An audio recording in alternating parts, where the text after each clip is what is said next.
സ്നേഹപ്പെട്ട എല്ലാവർക്കും ബന്ധത്തിലേക്ക് സ്വാഗതം. ദൈവം തന്നെ പുത്രനെ പാവജടത്തിന്റെ സാഹചര്യത്തിലും പാവം നിമിത്തവും അയച്ചു. പാവത്തിന് ജഡത്തിന് ശിക്ഷ വിധിച്ചു. ക്രിസ്തുവിന്റെ അത്ഭുതം. ക്രിസ്മസിന്റെ അത്ഭുതം ദൈവം തന്നെ പുത്രനെ മനുഷ്യരീരത്തിൽ മുമ്പിലേക്ക് അയച്ചു എന്നാണ്. ആ ശില്പം ചിത്രീകരിച്ചു. യേശുവിന്റെ ശൈശവ ശരീരം പക്വത പ്രാപിച്ചപ്പോൾ അവന്റെ ചെറിയ കൈകൾ കളിപ്പാട്ടങ്ങളുമായി കളിച്ചു. പിന്നീട് തോറയെ കയ്യിലെടുത്ത് തുടർന്ന് അവന്റെ ശുശ്രൂഷ ആരംഭിക്കുന്നതിന് മുമ്പ് ഫർണിച്ചറുകൾ ഉൾപ്പെടുത്തി ജനസമയത്ത് തൊടുത്തതും പൂർണ്ണതുമുള്ള അവന്റെ പാദങ്ങൾ പഠിക്കാനും സൗഖ്യമാക്കാനും അവനെ ഒരു സ്ഥലത്ത് നിന്ന് മറ്റൊരിടത്തേക്ക് കൊണ്ടുപോകാൻ തക്കവണ്ണം വളർന്നു. അവരുടെ ജീവിതാവസാനം ഈ മാനുഷിക കൈകളും കാലുകളും ക്രൂശിനോട് ചേർത്ത് ആണയടിക്കപ്പെട്ടു. ആ ശരീരത്തിൽ ദൈവം തന്റെ പുത്രനെ നമ്മുടെ പാവങ്ങൾക്ക് വേണ്ടി ഒരു യാഗമായി അർപ്പിച്ചുകൊണ്ട് നമ്മുടെ മേലുള്ള പാവത്തിന് നിയന്ത്രണം അവൻ അവസാനിപ്പിച്ചായി പ്രഖ്യാപിച്ചു.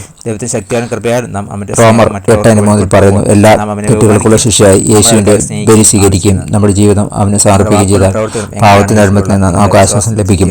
യഥാർത്ഥ ചലിക്കുന്ന കൈകാലിട്ടിരിക്കുന്ന ഒരു ശിശുവായി ദൈവപുത്രനെ നമുക്കായി ജനിച്ചതിനാൽ ദൈവവുമായി സമാധാനം അവനുമായി നിത്യതയുടെ ഉറപ്പ് ഉണ്ടായിരിക്കാൻ ഒരു മാർഗം നമുക്ക് തുടർന്ന് കിട്ടി.